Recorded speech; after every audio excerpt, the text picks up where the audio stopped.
Hola, ¿cómo están? Soy Héctor Alejandro Quintanar y esta es mi colaboración semanal para Sin embargo. En esta ocasión se titula ¿Cuál es el origen del abrazos no balazos? Y planteo lo siguiente. Hoy México mantiene como principal problema el de la inseguridad pública. A pesar de que de 2018 a hoy se detuvo el ascenso exponencial de los crímenes de alto impacto y en 7 años estos han descendido notablemente, sobre todo en el último año, no puede negarse que aún hay un dolor social diario que nos aqueja a todos y cuya resolución urge acelerarse. Pero así como es mezquino negar que persiste la gravedad del problema, también lo es omitir las notables mejoras a ese respecto en la llamada cuarta transformación. Decirlo no es una aseveración tibia que busca quedar bien con todos. Es una verdad asequible que, desde el poder y las instituciones, debe analizarse para saber qué profundizar y qué detener para darle celeridad a una resolución urgente. El autor de esta videocolumna no es especialista en seguridad pública, por lo que una opinión responsable al respecto debe limitarse a la arista de este tema que sí se conoce. Hoy el país vuelve a vivir una efervescencia enorme en este tema, debido al artero, brutal y siempre inadmisible asesinato del alcalde de Uruapan, Carlos Manso. Y antes de emitir cualquier análisis al respecto, este espacio condena el crimen y exige justicia. De acuerdo con datos del portal Ciudadanos Observando, en el sexenio de Calderón fueron asesinados 24 alcaldes, en el de Peña Nieto 39, con López Obrador 17 y en el actual sexenio la cifra llega a 10. En una nota de Animal Político de 2016, se especifica que hasta ese año habían sido asesinados 82 autoridades locales, y que son cuatro las entidades de la República donde ha primado ese tipo de crimen: Oaxaca, Guerrero, Veracruz y Michoacán. Todo crimen es lamentable y merece justicia, y justamente por esa premisa es que resulta un oportunismo vil el blandir el asesinato de Carlos Manso como una bandera de protesta, porque eso omite la cauda de municipios asesinados en todos esos sexenios, donde las cifras alarmantes, de nuevo, comenzaron a disminuir a partir de 2018. Dicho ello, y ante el hecho de que de nuevo vuelve a tratar de impugnarse la consigna de abrazos no balazos, vale la pena ahondar en su origen y entender cuál es el eje rector de la llamada cuarta transformación para combatir el crimen, para de ese modo entender su perspectiva y evidenciar a los ignorantes de siempre, que, con una vulgaridad mental excesiva, se burlan del concepto o, peor, creen realmente que esa política implica dar abrazos a los delincuentes. En el año 2007 arrancó la llamada Guerra contra el Narco del espurio Felipe Calderón, hecho que hoy, con la evidencia disponible y con García Luna en la cárcel por narcotráfico, podemos aseverar que no fue sino una farsa sangrienta que entregó el país al crimen organizado, y sus efectos principales fueron el crecimiento exponencial de las células criminales y los delitos de alto impacto en todo el país. En ese mismo año, se abrió un debate amplio en México respecto a esa decisión autoritaria y delictiva de Calderón. Y más allá de la decisión en sí, también se abrió espacio a la reflexión sobre qué hace que la gente se integre al crimen organizado. Y una hipotética respuesta solía apuntar a que suele ser la pobreza un factor explicativo. En ese año de 2007, López Obrador inició los históricos recorridos municipio por municipio del país, que mantuvieron viva a la principal fuerza opositora en ese sexenio y que tuvieron apogeos locales en el trienio de 2006 a 2009.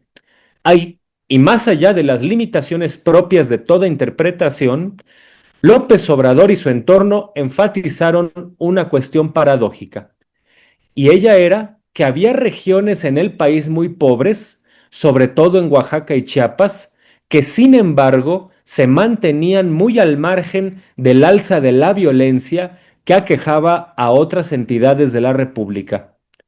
La pregunta resultante era obvia. ¿A qué se debía que ciertas comunidades pobres, a pesar de ello, se mantuvieran ajenas a la dinámica del crimen organizado? La respuesta parecía estar en los valores de comunidad que imperaban en esas regiones y la influencia de las tradiciones de los pueblos originarios. Sin romantizar, pero tampoco sin negar esta realidad, parecía así que una estrategia contra el crimen organizado debía centrarse no en un belicismo de derechas, donde se simulan patrullajes y vigilancia en las calles, sino sobre todo se debía reforzar esos valores de comunidad porque estos habían tenido efectos importantes en determinadas zonas del país. La idea empezó a reflexionarse con más profundidad en el círculo de la izquierda partidista y el entorno del aún precandidato López Obrador. Y un primer saque a ese respecto se hizo público en 2010, en el libro llamado Nuevo Proyecto de Nación, cuyo primer capítulo estaba dedicado precisamente a pensar sobre el camino a la pacificación del país con base no solo en la inclusión social, sino también en promover valores comunes distintos. Este punto del proyecto de 2010 fue la base de una reflexión polémica pero necesaria un año después, cuando en un histórico artículo publicado en noviembre de 2011 en el periódico La Jornada, López Obrador propuso la construcción de una, entre comillas, república amorosa. El acerto no era un simple lema de campaña, sino una convocatoria abierta a pensar vías para la pacificación. En ese momento, la derecha panfletaria en el país no hizo más que reaccionar con virulencia e ignorancia. Por ejemplo, Roger Bartra, futuro ideólogo del panista Ricardo Anaya, acusó que la llamada República Amorosa era una simple quimera de derechas porque usaba un lenguaje que según él era religioso. Nunca se asomó Roger Bartra a los orígenes empíricos de la reflexión de López Obrador, que estaban en una realidad palpable en regiones concretas del país.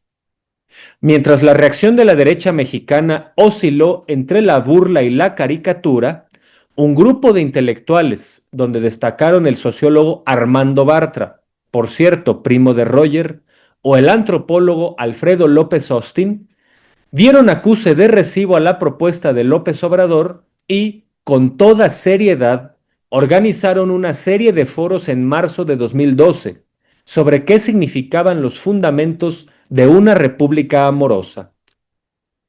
El resultado concreto fue un foro amplio, muy plural, donde participaron voces como la de la filósofa Nora Rabotnikov, el periodista Ricardo Rafael, el filósofo Gabriel Vargas, el pensador Enrique Dussel, la psicóloga Emma Manjarres, la filósofa Raquel Serur, el escritor Honorio Alcántara, entre muchísimos otros.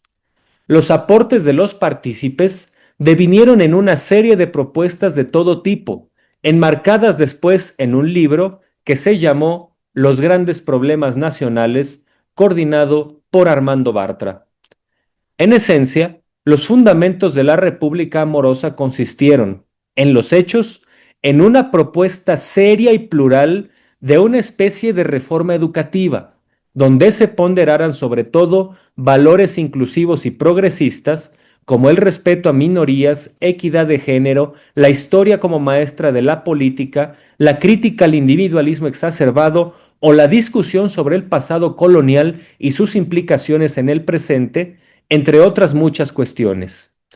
Así, la República Amorosa, a pesar de la presunta cursilería del nombre, devino en un proyecto que puede gustar o no y que puede ser criticable, pero nadie puede regatearle su seriedad y un acierto en el diagnóstico sobre la necesidad de reformas de contenidos educativos como un elemento sustancial, junto con la mejora de condiciones materiales de vida, para lograr una pacificación del país. En 2012 esa fue la idea, misma que se adecuó hacia 2018. Si López Obrador ganaba, la estrategia para combatir al crimen iba a ser la inclusión social, la mejora de la vida económica y un cambio educativo. A la propuesta se le puede criticar su apuesta a largo plazo, pero no se le puede negar seriedad ni falta de elementos ciertos. Hoy, que el gobierno de López Obrador ya terminó y el proyecto sigue vigente con Claudia Sheinbaum como presidenta, es válido hacer un análisis sobre los éxitos, límites y retos de ese proyecto. En lo primero, sobresale una histórica reducción de la pobreza y una política juvenil sólida. En lo segundo, deben discutirse las instituciones y herramientas para combatir la inseguridad en el plazo inmediato, como la creación de una Guardia Nacional y sus atribuciones, por ejemplo. Pero la lección que sí debe pregonarse hoy es la de desplazar para siempre el belicismo de derechas. Esa idea de que los patrullajes abiertos, la confrontación efectiva, los retenes militares o de la Policía Federal, el mostrar la capacidad de fuego son la solución, quedó ampliamente desmentida. No solo porque cuando eso imperó, sobre todo de 2006 a 2012, la violencia aumentó en más del 200%, mientras que desde 2018 se redujo en un 9%, sino también porque, se insiste, hoy sabemos que esa supuesta guerra frontal al narco fue en realidad una simulación sanguinaria cuyos efectos persisten. Hoy, que ante la indignación impostada de muchos por el asesinato de Carlos Manso, pareciera que en el mejor de los escenarios se exige una vuelta a esos métodos sabidamente fracasados de combatir el crimen. En el peor de los escenarios, pareciera que se usará ese cobarde y vil acto para hacer agitación política miserable. Lo que debe ponerse de relieve es la inercia absurda con que se ha entendido la propuesta de la izquierda en el poder para contener el crimen, que hoy, así como se ridiculizó y caricaturizó sin motivo a la República Morosa, ridiculiza y caricaturiza el abrazos no balazos. Ante eso, vale recordar la metáfora que podría explicar la situación en México. En términos de seguridad, la llamada Cuarta Transformación es una especie de bombero que llegó a combatir un incendio. Se puede criticar la lentitud con que lo hace, o se puede analizar si está lanzando el extintor en el punto correcto, o si se están llevando a cabo urgencias pertinentes para salvar las vidas en riesgo. Pero lo que no se puede hacer es comparar al bombero que llegó a tratar de apagar el fuego con el pirómano criminal y miserable que deliberadamente lo inició. Porque ese pirómano tiene nombre y se llama Felipe Calderón. Recordar esto no es echarle la culpa al pasado, sino hacer un buen diagnóstico sobre el estado de violencia para tratar de combatirla. Y eso lo sabía Carlos Manso, quien de eso acusó, con razón y en 2022, al calderonismo. Muchas gracias.